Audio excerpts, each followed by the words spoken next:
Hello दोस्तों, एक और नए वीडियो में आप सभी का स्वागत है। दोस्तों, अगर आप जीके जीएस से संबंधित किसी भी एग्ज़ाम का तैयारी करते हो तो आपके लिए ये आधुनिक भारत के इतिहास का भागीरथी सीरीज आपके लिए बेस्ट होने वाला है।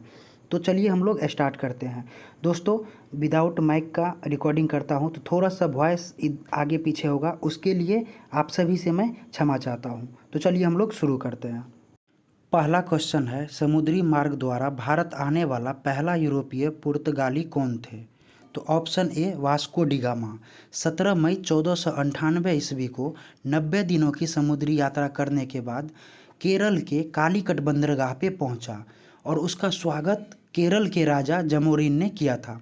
वास्को डिगामा के पथ प्रदर्शक अब्दुल मनीद थे। ये अब्दुल मनीद गुजराती थे।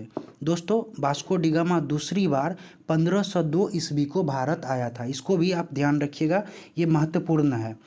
और दूसरा पुर्तगाली व्यक्ति पेड्रो अल्वारेज थे, जो 31 दिसंबर 1500 ईस्वी को भारत आया था। ये भी महत्वपूर्ण है क्योंकि अब क्वेश्चन आपको, पहला वास्को डिगामा था जो 17 मई 1498 ईस्वी को आया था, और दूसरा व्यक्ति पेड्रो अल्वारेज थे जो 31 दिसंबर 1500 को आया था। तो ये क्वेश्चन आपको पूछ सकता है अब, तो इसको ध्यान में रखिएगा। दोस्तों, वही अगर हम ऑप्शन बी की बात करेंगे तो ऑप्शन बी है तस्मान। तस्मान हॉलैंड के समुद्री यात्री थे जिन्होंने न्यूजीलैंड की खोज किया था। तो ऑप्शन बी तस्मान हॉलैंड के समुद्री यात्री थे और इन्होंने न्यूजीलैंड की खोज किया था। अब ऑप्शन सी देखेंगे, कैप्टन कुक, ये ब्रिटेन के समुद्री यात्री थे और इन्होंने ऑस्ट्रेलिया की खोज किया था। ऑप्शन डी देखेंगे, कोलंबस। कोलंबस जो थे स्पेन यात्री थे और इन्होंने अमेरिका की खोज किया था। मुझे उम्मीद है दोस्तों आप लोग को एक एक ऑप्शन क्लियर हुआ होगा। इसको ध्यान में रखिएगा, एग्ज़ाम में इससे बाहर नहीं पूछेगा, इतना आप कंफर्म रहिए। तो हम लोग अब क्वेश्चन 2 बढ़ते हैं। भारत में पुर्तगालियों ने पहली फैक्ट्री कहाँ स्थापित किया था? तो दोस्तों, भारत में पुर्तगालियों ने अपनी पहली फैक्ट्री कोचीन में 1503 ईस्वी में स्थापित किया था। इसको आप लोग याद रखिएगा। कोचीन में 1503 ईस्वी में पुर्तगालियों ने अपनी पहली फैक्ट्री स्थापित किया था। वही पुर्तगालियों ने दूसरी फैक्ट्री कन्नूर में 1505 ईस्वी में स्थापित किया था। इसको भी ध्यान में रखिएगा। ऑप्शन बी देखेंगे, मसूलीपट्टनम। तो मसूलीपट्टनम में 1605 ईस्वी में डचों ने अपना पहली फैक्ट्री स्थापित किया था, और जो इसके स्थापना जो किया था इस कंपनी का, वो थे वादेर हैग, वो डच नौसेना थे। तो मसूलीपट्टनम में 1605 ईस्वी में डच ने अपनी पहली फैक्ट्री स्थापना किया था और वो करने वाले थे वादेर हैग। दोस्तों, डच ईस्ट इंडिया कंपनी ने पटना में अपना पहला फैक्ट्री 1632 ईस्वी में खोला था। ये याद रखिएगा, ये पूछा गया है। तो डच ईस्ट इंडिया कंपनी ने 1632 ईस्वी में पटना में अपना पहला फैक्ट्री खोला और आर्थिक तंगी के कारण ये कंपनी बंद हो गया। अब वो स्थान पटना कॉलेज के नाम से जाना जाता है। इसको भी याद रखिएगा। और एक क्वेश्चन यहाँ पे ध्यान रखिएगा, जो सोरा और अफीम बिहार से प्राप्त होता था यूरोप वासियों को। इसको भी ध्यान रखिएगा, यूरोप वासियों को सोरा और अफीम बिहार से प्राप्त होता था। इसको ध्यान रखिएगा। अब हम लोग ऑप्शन सी देखते हैं। अंग्रेज़ों ने 1611 ईस्वी में अपनी पहली अस्थायी फैक्ट्री मसूलीपट्टनम में स्थापित किया था। वही अस्थायी फैक्ट्री 1613 ईस्वी में सूरत में स्थापित किया था। इसको याद रखिएगा। मसूलीपट्टनम में अंग्रेज़ों ने अस्थायी फैक्ट्री 1611 ईस्वी में और अस्थायी फैक्ट्री 1613 ईस्वी में सूरत में स्थापित किया था। और अंग्रेज़ों का आरंभिक नारा था भूभाग नहीं व्यापार। तो अंग्रेज़ों का आरंभिक नारा था भूभाग नहीं व्यापार। अब हम लोग डी देखेंगे। डेनिस ने अपनी पहली फैक्ट्री ट्रावनकोर में 1620 में स्थापित किया था। इसको भी ध्यान रखिएगा।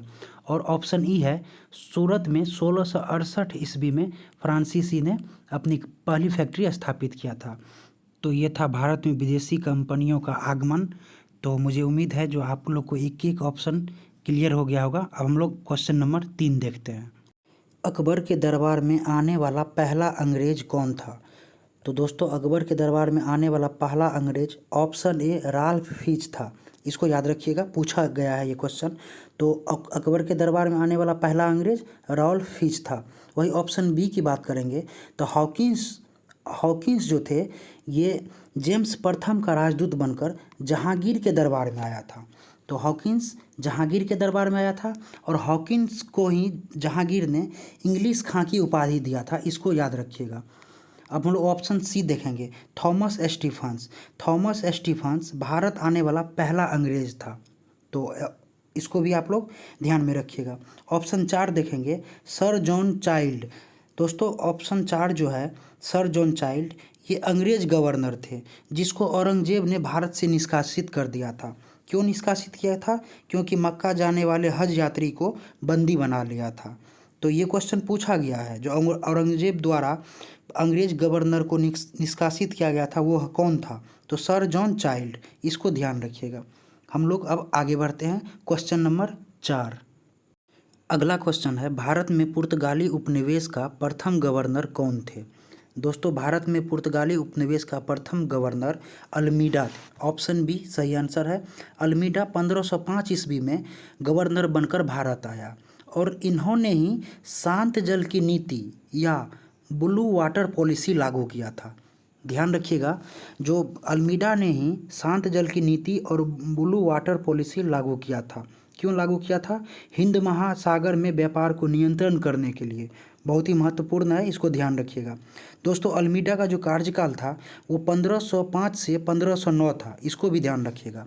अब हम लोग ऑप्शन ए देखते हैं, अल्बुकर्क का जो कार्यकाल था वो 1509 से 1515 था, इसको भी ध्यान रखिएगा। और अल्बुकर्क को पुर्तगाली शक्ति का वास्तविक संस्थापक माना जाता है। अल्बुकर्क को पुर्तगाली शक्ति का वास्तविक संस्थापक माना जाता है, ध्यान में रखिएगा। और 1509 में दूसरा गवर्नर बन के आया अल्बुकर्क, इसको भी ध्यान रखिएगा। और 1510 में बीजापुर के शासक यूसुफ आदिल शाह से गोवा को छीनकर अधिकार किया था उस पर। इस बहुत ही महत्वपूर्ण है, ये कई बार पूछा गया है। जो 1510 ईस्वी में बीजापुर के शासक यूसुफ आदिल शाह से गोवा को किसने छीना था? तो अल्बुकर्क ने ही प्रथम दुर्ग का निर्माण 1503 में कोचीन में करवाया था, इसको भी ध्यान रखिएगा। जो अल्बुकर्क ने प्रथम दुर्ग का निर्माण 1503 में कोचीन में करवाया था। अब हम लोग ऑप्शन सी देखेंगे, नीनो डी कुन्हा। दोस्तों नीनो डी कुन्हा गोवा को पुर्तगालियों का औपचारिक मुख्यालय बनाया था। नीनो डी कुन्हा गोवा को पुर्तगालियों का औपचारिक मुख्यालय बनाया था। कब बनाया था? 1530 में, ध्यान रखिएगा। दोस्तों ऑप्शन 4 देखेंगे, वास्लो ई सिल्वा। यह भारत के अंतिम गवर्नर थे। इसका कार्यकाल 1558 से 1561 था। पुर्तगाली सबसे पहले 1498 में आए और सबसे अंत में 19 दिसंबर 1961 में गोवा को छोड़कर गया। उस टाइम वास्लो ई सिल्वा गवर्नर था। तो दोस्तों मुझे उम्मीद है आप लोग को चारों ऑप्शन बहुत अच्छी तरीके से क्लियर हुआ होगा। और अब देखते हैं अगला क्वेश्चन। क्वेश्चन 5 है, डच ईस्ट इंडिया कंपनी का स्थापना कब हुआ था? तो दोस्तों अभी हम लोग एक एक करके सारी कंपनी का स्थापना देखेंगे। सबसे पहला जो कंपनी का स्थापना हुआ था, ऑप्शन ए 1498 में पुर्तगाली का, तो इसको ध्यान रखिएगा, 1498 में पुर्तगाली का हुआ था। उसके बाद ईस्ट इंडिया कंपनी का 31 दिसंबर 1600 ईस्वी को स्थापना हुआ था। और इस टाइम एलिजाबेथ ने 1600 ईस्वी में 15 वर्षों के लिए अधिकार पत्र प्रदान किया था समुद्री मार्ग द्वारा, इसको ध्यान रखिएगा। पहला अधिकार पत्र जो प्राप्त हुआ था वो लिवेंट कंपनी था, ये भी ध्यान रखिएगा। और ये स्थल मार्ग द्वारा था, ये पूछा गया क्वेश्चन है। और जब ईस्ट इंडिया कंपनी का स्थापना हुआ था लंदन में, तो भारत का सम्राट अकबर था, ध्यान रखिएगा इसको, भारत का सम्राट अकबर था। अंग्रेजी ईस्ट इंडिया कंपनी का जब स्थापना हुआ था तो भारत का सम्राट अकबर था। अब हम लोग ऑप्शन सी देखेंगे, 1602 में डच ईस्ट इंडिया कंपनी का डच संसद द्वारा स्थापना हुआ था। तो क्लियर हो गया होगा, 1602 में डच ईस्ट इंडिया कंपनी का डच संसद द्वारा स्थापना हुआ था। अब लोग ऑप्शन डी देखेंगे, 1616 ईस्वी में डेनिश का कंपनी का स्थापना हुआ था, 1616 में डेनिश का, तो इसको भी ध्यान रखिएगा। अब हम लोग ऑप्शन ई देखेंगे, 1664 में फ्रांसीसी ईस्ट इंडिया कंपनी का लुई 14वें के कार्यकाल में कोलबर्ट ने किया था। इसको ध्यान रखिएगा, जो 1664 ईस्वी में फ्रांसीसी ईस्ट इंडिया कंपनी का लुई 14वें के कार्यकाल में कोलबर्ट ने इस कंपनी का स्थापना किया था। और हम लोग लास्ट देखेंगे स्वीडिश, 1731 ईस्वी में स्वीडिश कंपनी का स्थापना हुआ था। तो दोस्तों ये कंपनी का स्थापना था सारी कंपनी का। मुझे उम्मीद है जो क्लियर हो गया होगा। अब हम लोग आगे बढ़ते हैं। अगला क्वेश्चन है, मुगल सम्राट द्वारा नियुक्त बंगाल का अंतिम गवर्नर कौन था? दोस्तों मुगल सम्राट द्वारा नियुक्त बंगाल का अंतिम governor option B Murshid Quli Khan था। दोस्तों मुर्शीद कुली खां को 1717 ईस्वी में मुगल बादशाह फर्रुखसियर द्वारा बनाया गया था और फर्रुखसियर द्वारा मुर्शीद कुली खां को नासिर की जंग की उपाधि भी दिया था। इसको भी ध्यान में रखिएगा। दोस्तों मुर्शीद कुली खां ने अपनी राजधानी ढाका से मकसूदाबाद किया था और इन्होंने भूमि बंदोबस्त में इजारा व्यवस्था लागू किया था। इसको भी ध्यान रखिएगा। और स्वतंत्र बंगाल की स्थापना मुर्शीद कुली खां ने 1717 ईस्वी में किया था। तो ऑप्शन बी मुर्शीद कुली खां मुगल सम्राट द्वारा नियुक्त बंगाल का अंतिम गवर्नर था। अब हम लोग ऑप्शन ए देखेंगे, मीर कासिम। दोस्तों मीर कासिम बंगाल का नवाब 1760 से 1763 ईस्वी तक था और इन्होंने मुर्शिदाबाद से अपनी राजधानी मुंगेर ले गया। इसको ध्यान रखिएगा और ये पूछा गया है। कासिम ने मुर्शिदाबाद से अपनी राजधानी मुंगेर ले गया, इसलिए ले गया ताकि कलकत्ता से ये दूर रहना चाहता था, ताकि अंग्रेज इसको ज़्यादा हस्तक्षेप ना करे। अब हम लोग ऑप्शन सी देखेंगे, अली वर्दी खां। दोस्तों अली वर्दी खां 1740 में बंगाल का नवाब बना और इन्होंने ही यूरोपियों की तुलना मधुमक्खियों से किया था और कहा था यदि इन्हें न छेड़ा जाए तो शहद देगी और छेड़ा जाए तो काट कर मार देगी। तो अली वर्दी खां यूरोपियों की तुलना मधुमक्खियों से किया था और अली वर्दी खां 1740 में बंगाल का नवाब बना था। दोस्तों अली वर्दी खां की मृत्यु के बाद 10 अप्रैल 1756 ईस्वी को सिराजुद्दौला बंगाल का नवाब बना। इसको ध्यान रखिएगा। अब हम लोग ऑप्शन डी देखेंगे, मीर जाफ़र। दोस्तों मीर जाफ़र अंग्रेज़ों द्वारा बनाया गया बंगाल का पहला नवाब था और ये 30 जून 1757 को बंगाल का नवाब बना था। बक्सर के युद्ध के समय बंगाल का नवाब मीर जाफ़र था। इसको भी ध्यान रखिएगा। तो मीर जाफ़र 30 जून 1757 को अंग्रेज़ों द्वारा बनाया गया पहला नवाब था और बक्सर के युद्ध के समय बंगाल का नवाब मीर जाफ़र था। तो मुझे उम्मीद है आपको हर एक ऑप्शन क्लियर हुआ होगा। अब हम लोग आगे बढ़ते हैं। दोस्तों चैनल को आप लोग सब्सक्राइब भी कीजिए और वीडियो को लाइक भी कर दीजिए। अगला क्वेश्चन है, भारत में ब्रिटिश साम्राज्य का संस्थापक किसे माना जाता है?